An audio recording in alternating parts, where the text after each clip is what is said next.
안녕하세요, 여러분. 남몰래 듣는 이야기에 오신 것을 환영합니다. 저는 여러분의 이야기 친구 정미숙입니다. 오늘 이야기는요, 아들의 사진 앞에서만 말을 하던 한 할아버지가 끝까지 숨겨왔던 진실에 관한 이야기입니다. 끝까지 들으시면 아마 조용히 눈을 감고 한 사람을 떠올리게 되실 겁니다. 그럼 시작하겠습니다. 할아버지는 동네에서 유명했습니다. 말이 없는 사람으로요. 정확히는 10년 전부터였습니다. 어느 날 갑자기 입을 닫아버린 거죠. 그 전까지만 해도 할아버지는 평범한 사람이었습니다. 동네 슈퍼에서 담배 한 갑 사면서 농담도 하고 아파트 경비실에 들러 차 한 잔 마시며 수다도 떨고 공원에서 만난 사람들과 바둑도 두던 분이었습니다. 그런데 10년 전 어느 날을 기점으로 할아버지는 완전히 다른 사람이 되었습니다. 아침마다 같은 시간, 정확히 새벽 6시, 같은 회색 점퍼를 입고 같은 공원 벤치에 앉아 있던 분이었습니다. 비가 오나 눈이 오나 더운 여름이나 추운 겨울이나 상관없이 그 자리에 있었습니다. 사람들이 인사를 건네도 할아버지는 고개만 살짝 끄덕일 뿐 입을 열지 않았습니다. 처음에는 사람들이 계속 말을 걸었습니다. 할아버지, 오늘 날씨 좋네요. 할아버지, 요즘 어떻게 지내세요? 할아버지, 건강은 괜찮으세요? 하지만 할아버지는 한결같았습니다. 고개만 끄덕이거나 가끔은 손만 흔들 뿐이었습니다. 동네 사람들은 수군댔죠. 말을 못하시나 봐. 혹시 뇌졸중이라도 오신 거 아닐까? 아니면 성격이 원래 저런가 봐. 나이 들면 까다로워지잖아. 뭔가 큰일을 당하신 건 아닐까? 완전히 딴 사람 같아. 하지만 아무도 정확히 알지 못했습니다. 할아버지는 혼자 살았고 찾아오는 사람도 없었으니까요. 동네 슈퍼 아주머니는 가끔 할아버지를 보며 안타까워했습니다. 젊은 아르바이트생이 물었습니다. 사장님, 저분 항상 저러세요? 응, 10년째 저래. 말 한마디도 안 하시네요. 예전에는 말도 많으시고 웃음도 많으셨는데 말이야. 라면 하나 사러 오셔도 이것저것 물어보시고 담배 사실 때는 꼭 사탕도 하나씩 사가시고 그랬거든. 그게 언제인데요? 한 10년쯤 전이지. 아들 있었거든. 군인이었는데 어디서 사고가 났다더라고. 아, 아르바이트생의 표정이 어두워졌습니다. 그 뒤로 완전히 딴 사람이 되셨어. 말도 안 하시고 사람도 안 만나시고 가끔 라면이나 빵 사러 오시는데 그때도 말씀이 없으셔. 그냥 물건 집어들고 계산대에 놓으시기만 해. 너무 슬프다. 그러게. 근데 뭐 어쩌겠어. 사람 마음이 그렇게 된 건데. 공원에서 매일 할아버지를 마주치던 청소 아저씨도 이상하게 생각했습니다. 항상 같은 자리, 항상 같은 시간. 마치 누군가를 기다리는 것처럼. 청소 아저씨는 처음에는 할아버지가 아침 운동을 나오는 줄 알았습니다. 하지만 시간이 지나며 그게 아니라는 걸 알게 됐습니다. 할아버지는 운동을 하지 않았습니다. 그냥 앉아 있었습니다. 2시간, 3시간씩 그저 앉아서 허공을 바라보고 계셨습니다. 그런데 신기한 건 할아버지는 절대 늦지 않았습니다. 비가 오나 눈이 오나 새벽 6시 정각에 그 벤치에 앉아 있었죠. 청소 아저씨는 한 번은 폭우가 쏟아지는 날에도 할아버지가 그 자리에 계신 걸 봤습니다. 우산도 없이 비를 맞으면서요. 할아버지, 비 맞으시겠어요? 들어가세요. 하지만 할아버지는 고개만 저었습니다.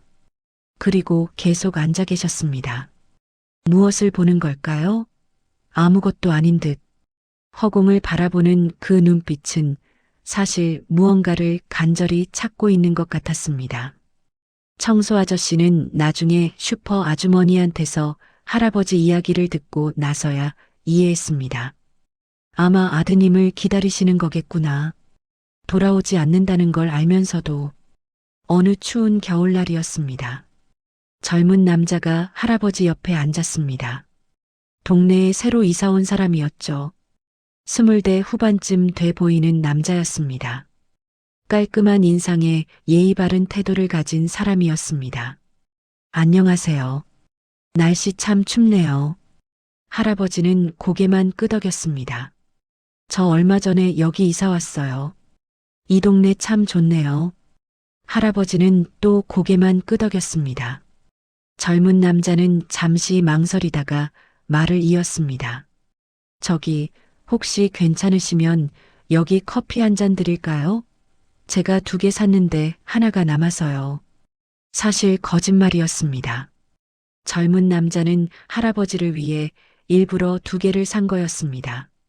할아버지는 천천히 고개를 들었습니다. 그리고 잠시 젊은 남자를 바라봤습니다. 그 눈빛에 젊은 남자는 순간 뭔가 느꼈습니다. 슬픔 같은 것, 그리움 같은 것, 그리고 말하고 싶은데 말할 수 없는 답답함 같은 것. 할아버지의 눈가에 주름이 깊게 파여 있었습니다. 오랜 세월 눈물을 흘린 흔적 같았습니다. 하지만 할아버지는 끝내 입을 열지 않았습니다. 그저 고개를 저으며 자리에서 일어났죠. 젊은 남자는 할아버지의 뒷모습을 바라봤습니다. 조금 구부정한 어깨, 천천히 걷는 발걸음. 그날 저녁 젊은 남자는 동네 편의점에서 아르바이트생에게 물었습니다. 혹시 공원에 계시는 할아버지 아세요? 말씀을 안 하시는 분. 아, 그분요. 저도 자세히는 모르는데 아드님을 잃으셨대요. 그래서 말을 안 하시는 거예요? 그런 것 같아요. 10년째 그러신다던데. 젊은 남자는 가슴이 먹먹해졌습니다. 사람들은 몰랐습니다. 할아버지가 말을 하는 순간이 있다는 것을요. 오직 하나 아들의 사진 앞에서만이었다는 것을요. 할아버지의 집은 작은 단칸방이었습니다. 낡은 아파트 2층, 복도 끝 호수, 붉은 페인트가 벗겨진 철문, 녹슨 문고리, 문을 열면 바로 보이는 작은 공간. 한 사람이 살기에도 비좁은 곳이었습니다. 부엌은 싱크대 하나와 작은 가스레인지가 전부였고 화장실은 문도 제대로 닫히지 않을 정도로 낡았습니다. 그 방 안, 벽 한가운데 액자 하나가 걸려 있었습니다. 다른 장식은 하나도 없었습니다. 달력도 시계도 그림도 없었습니다. 오직 그 액자 하나만이 벽을 차지하고 있었습니다. 군복을 입은 젊은 남자의 사진, 20살 즈음의 얼굴, 아직 세상 물정을 모를 것 같은 밝은 눈빛. 사진 속 아들은 환하게 웃고 있었습니다. 입대 전에 찍은 사진이었습니다. 아직 미래에 대한 기대가 가득한 그런 표정이었습니다. 할아버지는 매일 밤 그 사진 앞에 앉았습니다. 정확히 8시, 저녁을 먹고 설거지를 하고 방을 정리한 뒤 할아버지는 의자를 사진 앞에 놓고 앉았습니다. 그리고 한동안 그저 바라만 봤습니다. 사진 속 아들의 눈을 바라보며 할아버지는 천천히 숨을 내쉬었습니다. 그리고 그제야 아주 조심스럽게 입을 열었습니다. 오늘은 날이 좀 춥더라. 아침에 영하 10도까지 내려갔대. 너라면 아마 두꺼운 패딩 입고 나왔을 거야. 내가 입대하기 전에 산 그 검은색 패딩. 아직도 옷장에 걸려 있어. 할아버지의 목소리는 떨렸습니다. 하루 종일 말을 하지 않다가 처음 입을 여는 거라 목이 쉬어 있었습니다. 벚꽃이 피기 시작했어. 내가 좋아하던 그 벚나무 있잖아. 공원 입구에 있는 큰 나무. 아직도 거기 있더라. 올해도 예쁘게 폈어. 내일은 그 앞에서 내 사진 한 장 찍어올까 생각 중이야. 할아버지는 잠시 멈췄습니다. 그리고 씁쓸하게 웃었습니다. 근데 내가 볼 수는 없겠지. 넌 여기 없으니까. 밥은 오늘도 혼자 먹었다. 내가 좋아하던 된장찌개 끓였는데 맛이 예전만 못한 것 같아. 아니면 혼자 먹어서 그런가. 둘이 먹으면 뭐든 맛있는데 말이야. 그 말투는 마치 누군가 옆에 앉아 듣고 있는 것처럼 아주 차분하고 다정했습니다. 할아버지는 천천히, 아주 천천히 말했습니다. 마치 대답을 기다리는 것처럼요. 물론 대답은 없었습니다. 사진 속 아들은 그저 밝게 웃고 있을 뿐이었습니다. 때로는 웃으며 말하기도 했습니다. 오늘 공원에서 귀여운 강아지 봤어. 너 어렸을 때 키우고 싶어 하던 그 품종. 골든 리트리버 맞지? 넌 그 강아지 때문에 몇 달을 졸랐었잖아. 아버지가 결국 안 사줬는데 미안하다. 주인이 젊은 남자더라. 너랑 나이도 비슷해 보이고, 미안하다. 내 나이는 이제 멈춰 있구나. 할아버지의 목소리가 잠깐 떨렸습니다. 그리고 다시 평온을 찾았습니다. 군복 입은 모습이 참 멋있었어. 사진 찍을 때 내가 그랬잖아. 아버지, 저 멋있죠? 그때 아버지가 뭐라고 했더라. 그냥 그렇다고만 했던 것 같아. 근데 사실은 말이야. 정말 자랑스러웠어. 가슴이 벅찼어. 때로는 속상한 일을 털어놓기도 했습니다. 오늘 마트에서 너랑 비슷한 애 봤어. 군복 입고 휴가 나온 모양이더라. 엄마랑 같이 장 보는 거 보니까 부러웠어. 장바구니에 과일도 담고 고기도 고르고 엄마가 뭐라 하니까 웃으면서 대답하더라. 근데 말이야, 나도 너랑 그렇게 장 보러 다닐 수 있었잖아. 왜 그랬을까? 왜 그렇게 바빴을까? 내가 휴가 나와서 같이 가자고 했을 때 아버지가 피곤하다고 다음에 가자고 했었지. 그 다음은 오지 않았는데 할아버지는 고개를 숙였습니다. 미안하다. 아버지가 좀 더 시간을 냈어야 했는데. 그렇습니다. 아들은 10년 전 군대에서 사고로 세상을 떠났습니다. 훈련 중 발생한 불의의 사고. 22살의 나이였습니다. 입대한 지 겨우 3개월 만이었습니다. 군 생활에 막 적응하기 시작한 시점이었습니다. 그날 이후 할아버지는 사람 앞에서는 입을 닫았습니다. 왜냐고요?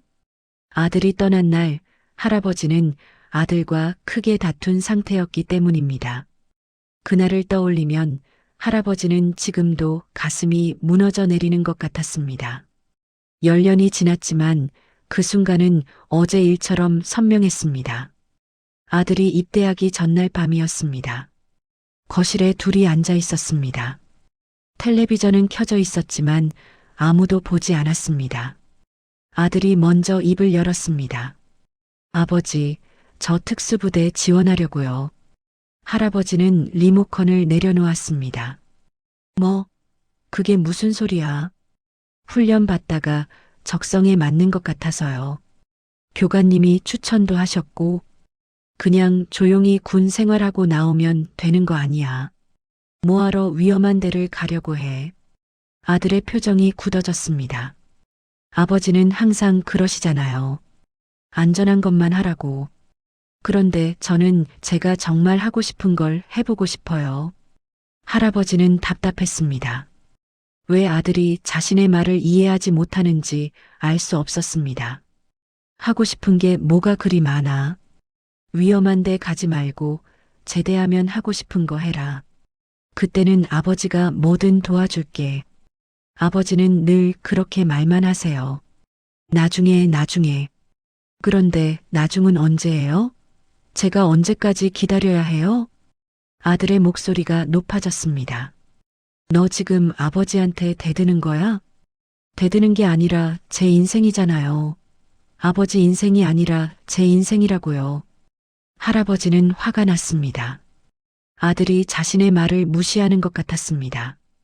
자신을 무시하는 것 같았습니다. 좋아. 내 마음대로 해. 다쳐도 말고. 후회해도 소용없어. 아버지는 모른다. 내 마음대로 할게요. 어차피 제 인생은 제가 사는 거니까요. 아들은 자리에서 일어나 방으로 들어갔습니다. 문을 쾅 닫는 소리가 거실까지 울렸습니다. 할아버지는 그 자리에 한참을 앉아 있었습니다. 화가 났지만 동시에 후회도 됐습니다. 내가 너무 심하게 말한 건가? 그래도 아들 걱정해서 한 말인데 할아버지는 그날 밤 잠을 이루지 못했습니다. 화해하고 싶었지만 먼저 말을 걸 용기가 나지 않았습니다. 자존심도 있었습니다. 내가 아버지인데 내가 먼저 사과를 해야 하나. 하지만 마음 한편으로는 알고 있었습니다. 내일 아침에는 꼭 화해해야 한다고요. 내일 아침에 말해야지. 내일 아침에 먼저 사과하고 아들이 하고 싶은 대로 하라고 말해줘야지. 응원한다고 말해줘야지. 하지만 다음날 아침 아들은 일찍 떠났습니다. 할아버지가 일어났을 때는 이미 집에 없었습니다. 작은 쪽지만 식탁 위에 남겨둔 채로요. 먼저 가요. 건강하세요. 그게 전부였습니다. 5글자. 할아버지는 쪽지를 들고 한참을 서 있었습니다.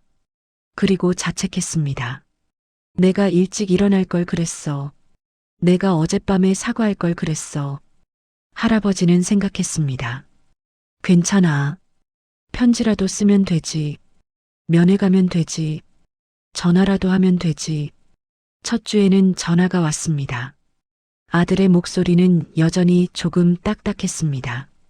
아버지, 저 잘 지내고 있어요. 그래, 힘들진 않니? 괜찮아요. 적응 중이에요. 그래, 몸 조심해라. 네. 짧은 통화였습니다. 할아버지는 미안하다는 말을 하고 싶었습니다. 하지만 입 밖으로 나오지 않았습니다. 다음에 면회 갈 때 말해야지.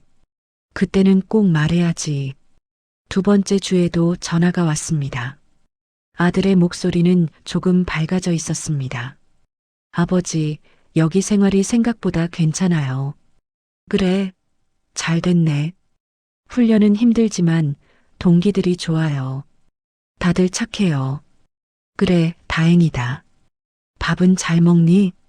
네, 먹을 만해요. 아버지도 잘 드세요. 그래, 너도. 할아버지는 또 말하지 못했습니다. 미안하다고, 사랑한다고, 자랑스럽다고. 다음 전화 때는 꼭 말해야지. 하지만 기회는 오지 않았습니다. 3번째 주 전화가 오지 않았습니다. 할아버지는 이상하게 생각했지만 훈련이 바쁜가 보다 하고 넘겼습니다. 그리고 그 주 목요일 오후 초인종이 울렸습니다. 할아버지는 문을 열었습니다. 군복을 입은 2사람이 서 있었습니다. 표정이 굳어 있었습니다. 그 순간 할아버지는 알았습니다. 뭔가 잘못됐다는 것을. 혹시 박준호 이병의 아버님이십니까? 네, 그런데요. 저희가 안타까운 소식을 전해드리러 왔습니다. 할아버지의 다리에 힘이 풀렸습니다. 훈련 중 사고가 발생했습니다. 박준호 이병이. 그 뒤의 말은 들리지 않았습니다. 할아버지의 귓속에서 웅웅거리는 소리만 울렸습니다. 아니야. 우리 아들이 왜. 할아버지는 그 자리에 주저앉았습니다. 장례식 날 할아버지는 단 한마디도 하지 않았습니다. 울지도 않았고 소리도 내지 않았습니다. 그저 아들의 영정 앞에 무릎을 꿇고 앉아 있었습니다. 조문객들이 왔다가 갔습니다. 위로의 말들이 쏟아졌습니다. 얼마나 슬프시겠어요. 말씀이라도 하세요. 그래야 마음이 풀리지. 고인이 편히 가실 수 있게 힘내세요. 하지만 할아버지는 아무 말도 하지 않았습니다. 고개도 끄덕이지 않았습니다. 사람들은 수군댔습니다. 저렇게 충격이 크신가 봐. 말도 못하시네. 어쩌면 좋아. 하지만 할아버지가 말을 하지 못한 건 충격 때문이 아니었습니다. 할 말이 너무 많았기 때문이었습니다. 하지만 들어줄 사람이 이제 세상에 없었습니다. 미안하다고 말할 걸, 사랑한다고 말할 걸, 자랑스럽다고 말할 걸, 왜 그 짧은 말을 하지 못했을까? 할아버지의 머릿속은 후회로 가득 찼습니다. 그날부터였죠. 사람들에게는 말하지 않게 된 것이. 할아버지는 매일 밤 아들의 사진 앞에 앉아 말했습니다. 미안하다. 정말 미안하다. 그날 내가 먼저 안아줄 걸 그랬어. 내가 하고 싶은 거 하라고 말할 걸 그랬어. 응원한다고 말할 걸 그랬어. 하지만 대답은 없었습니다. 사진 속 아들은 그저 밝게 웃고 있을 뿐이었습니다. 할아버지는 그 웃는 얼굴을 보면 가슴이 찢어지는 것 같았습니다. 넌 이렇게 밝게 웃고 있는데 아버지는 내게 그렇게 화를 냈구나. 마지막으로 한 말이 화내는 말이었구나. 시간이 흘렀습니다. 1년, 2년, 5년, 10년. 할아버지는 점점 늙어갔지만 사진 속 아들은 영원히 22살로 남았습니다. 할아버지는 그 사실이 가장 슬펐습니다. 자신은 늙어가는데 아들은 그대로라는 것. 거울을 볼 때마다 할아버지는 주름진 자신의 얼굴을 보며 생각했습니다. 나는 이렇게 늙어가는데 넌 그대로구나. 시간이 너를 두고 갔구나. 할아버지는 매일 밤 사진 앞에 앉았습니다. 하루도 빠짐없이 때로는 좋은 일을 이야기했습니다. 오늘 내 친구 만났어. 기억하니 고등학교 때 내 짝꿍이었던 민수. 얘기 많이 했잖아. 그 친구 결혼한대. 초대장 받았어. 내가 있었으면 같이 갔을 텐데. 때로는 슬픈 일을 이야기했습니다. 오늘은 내 생일이야. 28살이 됐을 텐데. 케이크 하나 샀어. 초는 안 켰어. 내가 불 수 없으니까. 그냥 내 앞에 놓고 먹었어. 맛이 없더라. 때로는 그저 사소한 일상을 이야기했습니다. 오늘 밥 먹다가 목에 걸렸어. 혼자 사니까 이런 게 무섭더라. 내가 있었으면 등 두드려줬을 텐데. 어느 날 할아버지는 가슴에 통증을 느꼈습니다. 숨쉬기가 힘들었습니다. 하지만 병원에 가지 않았습니다. 그냥 참았습니다. 누구에게 말할 사람도 없었고 사실 살고 싶은 마음도 별로 없었습니다. 이렇게 가면 아들을 만날 수 있을까? 그럼 그것도 나쁘지 않겠네. 하지만 통증은 계속됐습니다. 점점 심해졌습니다. 그런데 어느 날 밤 통증이 너무 심해졌습니다. 할아버지는 숨을 쉴 수가 없었습니다. 바닥에 주저앉았습니다. 손으로 가슴을 움켜쥐었지만 소용없었습니다. 아, 이제 끝이구나. 할아버지는 눈을 감았습니다. 그리고 마지막으로 아들의 사진을 바라봤습니다. 미안하다, 아들아. 아버지가 먼저 가네. 너 혼자 있게 해서 미안해. 다행히 옆집 아주머니가 발견했습니다. 복도에서 이상한 소리가 들려 문을 두드렸는데 대답이 없었던 거죠. 뭔가 이상했습니다. 평소에 할아버지는 이 시간에 집에 계셨으니까요. 아주머니는 관리실에 연락했습니다. 관리인을 불러 문을 열었고 쓰러져 있는 할아버지를 발견했습니다. 이런, 빨리 구급차. 할아버지는 병원으로 옮겨졌습니다. 응급실에서 응급처치를 받고 중환자실로 옮겨졌습니다. 의사는 조용히 말했습니다. 심근경색입니다. 많이 늦었어요. 응급수술을 하긴 했지만 시간이 많지 않습니다. 아마 며칠 안에. 옆집 아주머니는 울먹였습니다. 그럼 가족한테 연락을 해야 하는 거 아니에요? 가족이 계십니까? 아드님이 계셨는데 돌아가셨다고 들었어요. 10년 전에. 그럼 다른 가족은요? 없으세요. 혼자 사세요. 의사는 한숨을 쉬었습니다. 그럼 마지막까지 혼자이시겠네요. 할아버지는 며칠간 중환자실에 있었습니다. 의식은 있었지만 몸을 움직이기 힘들었습니다. 말하는 것도 어려웠습니다. 온몸에 튜브가 연결되어 있었고 기계 소리만이 방 안을 채웠습니다. 간호사들이 돌아가며 할아버지를 돌봤습니다.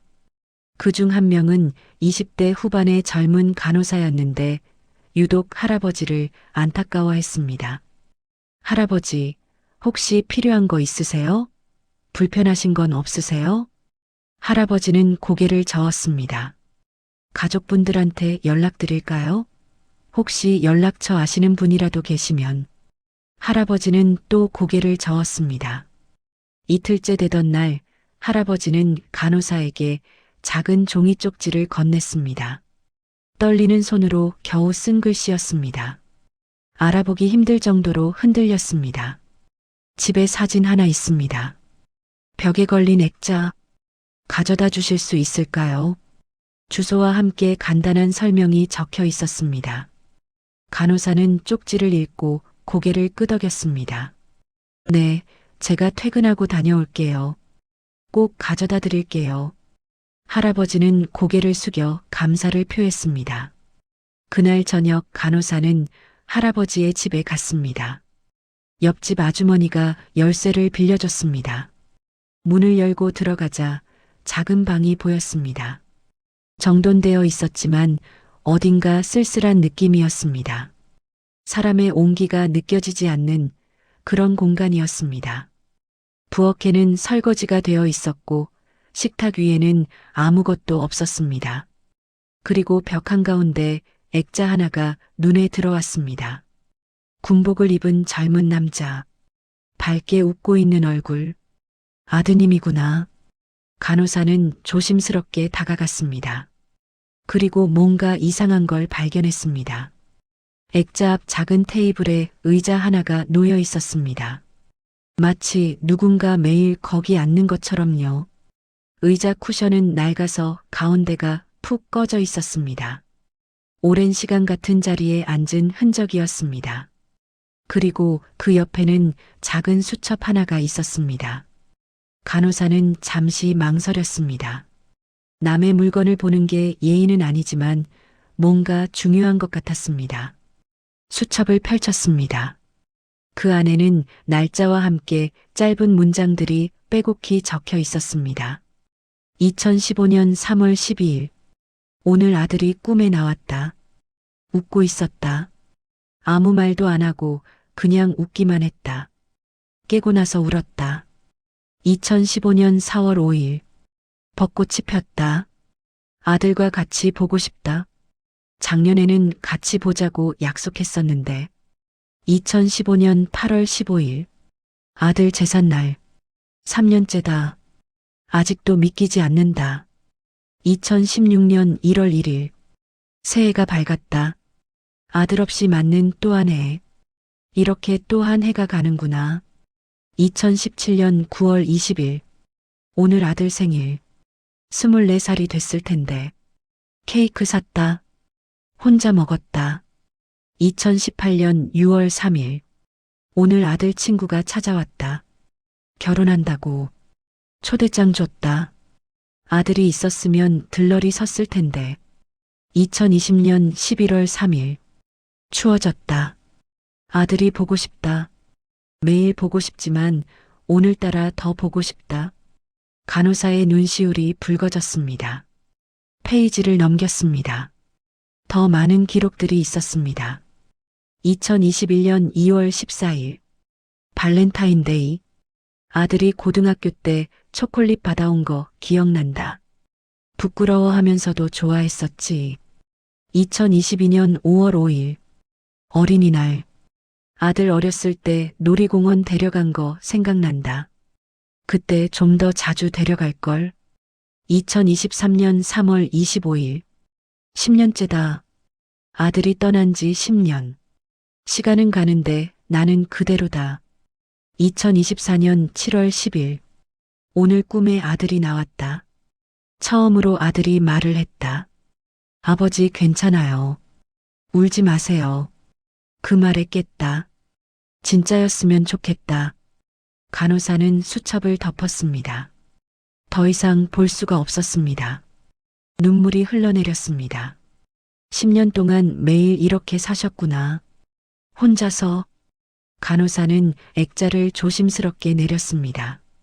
그리고 수첩도 함께 챙겼습니다. 할아버지께 보여드려야 할 것 같아. 병원으로 돌아온 간호사는 할아버지에게 액자를 건넸습니다. 할아버지는 천천히 액자를 받아들었습니다. 힘이 없는 손으로요. 그리고 가슴에 꼭 안았습니다. 마치 아들을 안는 것처럼요. 간호사는 조용히 물었습니다. 아드님이시죠? 할아버지는 고개를 끄덕였습니다. 그리고 처음으로 10년 만에 다른 사람 앞에서 입을 열었습니다. 제 아들입니다. 목소리는 쉬어 있었습니다. 너무 오래 사용하지 않아서인지 거의 속삭임에 가까웠습니다. 간호사는 놀랐습니다. 할아버지가 말을 하시는구나. 정말 멋진 분이시네요. 얼굴도 밝으시고. 할아버지는 고개를 끄덕였습니다. 그리고 눈물이 흘러내렸습니다. 제가 잘못했습니다. 아니에요, 할아버지. 마지막에 화내는 말만 했습니다. 사랑한다는 말 한 번도 못했습니다. 간호사는 할아버지의 손을 잡았습니다. 아드님은 아셨을 거예요. 할아버지 마음을요. 할아버지는 고개를 저었습니다. 아니요, 모를 겁니다. 제가 한 번도 제대로 말하지 않았으니까요. 다음 날 할아버지의 상태가 악화되었습니다. 의사는 말했습니다. 오늘 밤이 고비입니다. 가족분께 연락하셔야 할 것 같습니다. 하지만 연락할 가족은 없었습니다. 간호사는 할아버지 곁을 지키기로 했습니다. 혼자 가시게 할 수 없었습니다. 제가 옆에 있을게요, 할아버지. 혼자 안 가시게 할게요. 할아버지는 감사하다는 듯 고개를 끄덕였습니다. 밤이 깊어갔습니다. 할아버지는 아들의 사진을 바라보며 천천히, 아주 천천히 말했습니다. 그날 말이야. 목소리가 떨렸습니다. 아버지가 먼저 미안하다고 했어야 했는데, 너 입대하기 전날 말이야. 간호사는 조용히 듣고 있었습니다. 내가 하고 싶은 거 하라고 했어야 했어. 응원한다고 말했어야 했어. 그런데 나는 화만 냈어. 잠시 숨을 고르고 할아버지는 계속했습니다. 그날 밤 너 나가고 나서 나 잠도 못 잤어. 후회했거든. 그런데 아침에 일어나니까 넌 이미 떠나고 없더라. 쪽지만 하나 남겨놓고 편지라도 쓸 걸 그랬어. 면회라도 갈 걸 그랬어. 전화라도 더 할 걸 그랬어. 그런데 기회가 안 왔더라. 할아버지의 목소리가 점점 작아졌습니다. 10년 동안 매일 밤 너한테 말했어. 미안하다고, 보고 싶다고. 그런데 넌 대답이 없더라. 당연하지. 넌 이제 없으니까. 넌 이제 돌아오지 않으니까. 잠시 침묵이 흘렀습니다. 간호사는 눈물을 닦았습니다. 그리고 할아버지는 마지막 말을 꺼냈습니다. 근데 말이야, 내가 정말 하고 싶었던 말은 따로 있었어. 내가 자랑스러웠다는 말. 아버지 아들이어서 행복했다는 말. 내가 태어나줘서 고맙다는 말. 그리고 사랑한다는 말.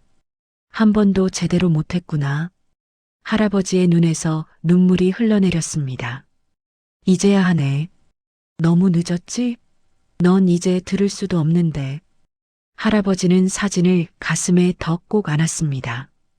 미안하다, 아들아. 아버지가 용기가 없었어. 말 한마디 하는데 왜 그렇게 용기가 필요한지 몰랐어. 이제 알겠어. 사랑한다는 말이 얼마나 소중한지. 그 말 한마디가 사람을 얼마나 행복하게 하는지. 그걸 이제야 알았어. 너무 늦게 알았어. 그 말을 끝으로 할아버지는 천천히 눈을 감았습니다. 간호사는 조용히 할아버지의 손을 잡았습니다. 따뜻했던 손이 점점 차가워지는 게 느껴졌습니다. 편히 가세요, 할아버지. 이제 아드님 만나러 가시는 거예요. 이제는 직접 말씀하실 수 있어요. 간호사는 할아버지의 손을 놓지 않았습니다. 마지막까지 혼자가 아니었다는 걸 느끼게 해주고 싶었습니다. 장례를 치르던 날 간호사는 옆집 아주머니에게 그 수첩을 건넸습니다. 혹시 이거 할아버지 영정 앞에 놓아드리면 어떨까요? 아드님 사진 옆에요. 아주머니는 수첩을 받아들고 펼쳤습니다. 그 안에는 10년치의 그리움이 빼곡히 적혀 있었습니다. 한 장 한 장 넘기며 아주머니는 울음을 참을 수 없었습니다. 그리고 마지막 페이지. 아주 최근에 쓴 것 같았습니다. 글씨가 흔들렸습니다. 아마 병원에 가기 직전, 쓰러지기 직전에 쓴 것 같았습니다. 나는 말하지 않았던 게 아니라 아들에게만 말하고 있었다. 세상 사람들은 내가 입을 닫았다고 생각하겠지만 나는 매일 밤 아들과 대화하고 있었다. 10년 동안 하루도 빠짐없이 아들아, 미안하다. 아들아, 사랑한다. 이제 곧 아들을 만나러 갈 것 같다. 그때는 직접 말할 수 있겠지. 그동안 못했던 모든 말들을. 기다려라. 아버지가 곧 갈게. 옆집 아주머니는 울음을 터뜨렸습니다. 이렇게 마음 아프게 혼자 사셨구나. 우리가 몰랐네. 우리가 아무것도 몰랐어. 장례식장에는 사람이 많지 않았습니다. 동네 사람 몇 명, 병원 간호사, 그리고 공원에서 커피를 건넸던 그 젊은 남자도 왔습니다. 젊은 남자는 영정 앞에서 한참을 서 있었습니다. 제가 뭔가 할 수 있었을 텐데, 그때 좀 더 적극적으로 다가갈 걸? 간호사가 말했습니다. 아니에요. 할아버지는 아드님한테만 말하고 싶으셨던 거예요. 다른 사람이 아니라 10년 동안 오직 아드님하고만 대화하셨어요. 영정 앞에는 할아버지의 사진과 함께 아들의 사진도 나란히 놓였습니다. 그리고 그 수첩도 함께요. 사람들은 조용히 고개를 숙였습니다. 그리고 생각했습니다. 저 할아버지는 10년 동안 얼마나 외로우셨을까. 하지만 동시에 10년 동안 매일 밤 아들과 대화하셨으니 완전히 혼자는 아니셨을지도. 그래도 너무 슬프다. 너무 가슴 아프다. 여러분, 우리는 종종 말하지 못한 마음을 이미 늦은 뒤에야 꺼내게 됩니다. 사랑한다는 말, 미안하다는 말, 고맙다는 말, 자랑스럽다는 말. 입 밖으로 꺼내기에는 왠지 쑥스럽고 나중에 해도 되겠지 싶어서 미루고 미룹니다. 내일 하면 되지, 다음에 하면 되지, 시간은 많으니까. 그런데 나중은 생각보다 빨리 오지 않습니다. 어쩌면 영영 오지 않을 수도 있습니다. 할아버지는 10년 동안 아들의 사진 앞에서 매일 밤 대화를 나눴습니다. 하지만 대답은 들을 수 없었습니다. 아들은 이미 이 세상에 없었으니까요. 할아버지가 정말 원했던 건 살아있는 아들에게 직접 말하는 거였을 겁니다. 사랑한다. 자랑스럽다. 미안하다. 고맙다. 그 짧은 말 한마디 하지만 가장 중요한 그 말들을요. 혹시 지금 여러분 마음속에만 묻어둔 말이 있으신가요? 누군가에게 하고 싶은데 차마 못하고 있는 말이 있으신가요?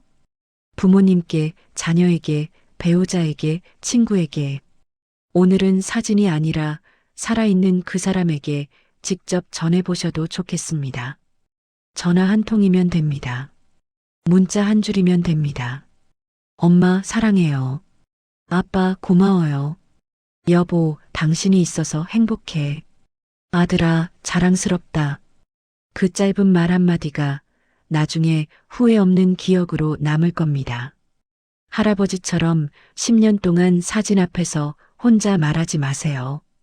지금 들려주셔도 아직 늦지 않았습니다. 아니, 지금이 바로 그때입니다. 내일이 아니라 오늘입니다. 다음이 아니라 지금입니다. 왜냐하면 우리는 알 수 없으니까요. 내일이 정말 올지, 다음 기회가 정말 있을지. 할아버지는 마지막 순간에 깨달았습니다. 사랑한다는 말 한마디가 얼마나 소중한지, 그 말 한마디를 하는데 용기가 필요하다는 것을, 그리고 그 용기를 내지 못한 것이 평생의 후회가 된다는 것을. 하지만 그때는 이미 늦었습니다. 여러분은 아직 늦지 않았습니다. 여러분이 사랑하는 사람들은 아직 살아 있습니다. 전화 한 통이면, 문자 한 줄이면, 직접 만나면 됩니다. 그리고 말하세요. 사랑해. 고마워. 미안해. 자랑스러워. 그 짧은 말이 그 사람의 하루를 밝게 만들 겁니다. 그리고 언젠가 그 말이 여러분의 후회를 막아줄 겁니다. 지금까지 남몰래 듣는 이야기 정미숙이었습니다. 조용히 여러분의 마음을 응원합니다. 그리고 오늘 꼭 한 사람에게 전화 한 통 해보시길 바랍니다. 늦기 전에요.